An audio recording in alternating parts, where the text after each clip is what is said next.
Kaparmers, bago tayo mag-umpisa ng ating lutong turtang talong, kaway-kaway muna. Ito yung ingredients ko, kinayod ko ng maliliit. Yan. Bawang, ihalo na dito.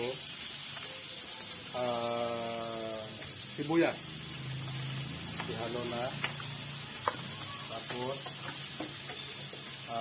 magic sarap.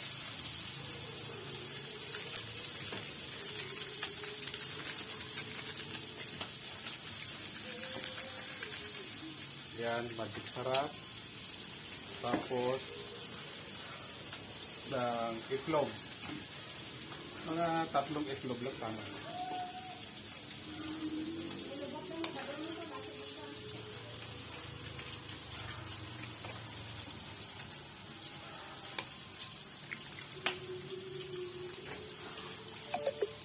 Yan.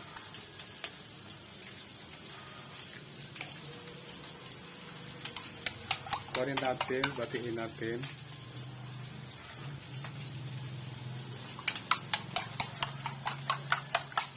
Yan. Mga 3-4 depende sa inyo kung anong gusto niyo kadami ng talong, anong itlog. Tapos ihalo natin dito. Gamit tayo ng kutsara para malinis. Yan.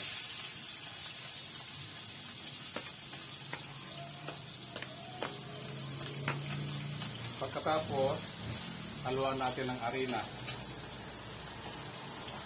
Depende sa inyo kung gaano kalapot ang gagawin yung harina. Yan. Para pag nagprito ka, hindi maghiwalay-hiwalay.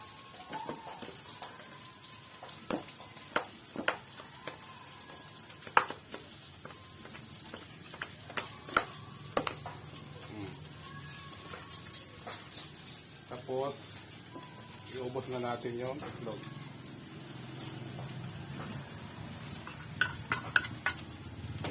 Haluin ang maigi. Yan.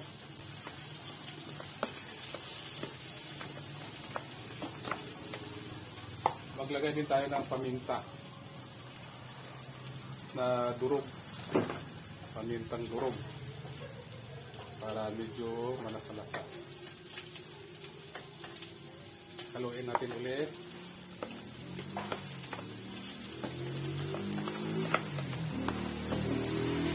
So medyo kulang yung harina. Dagdagan natin. Para malapot-lapot siya.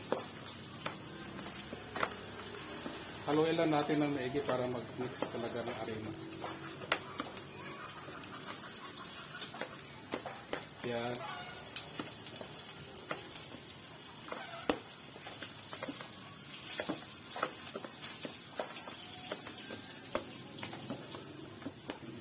Kasi sayang din ang itlog, sayang din ang talong pag hindi mo ginanito eh. Yung turta na malalaki, parang na eh, yung mga common na. So ito naman gumawa ako ng panibago.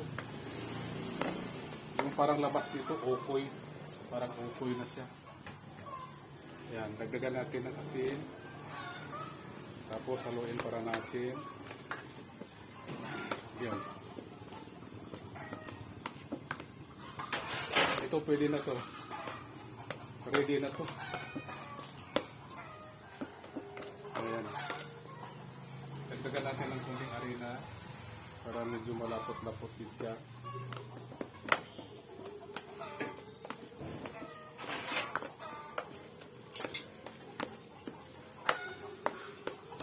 Ayan. Ready na to pero ko.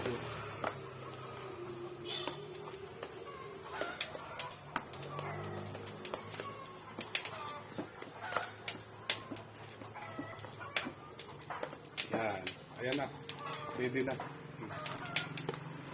Ganito na yung kinalabasan. Mamaya, ipakita ko naman sa inyo kung yung prito.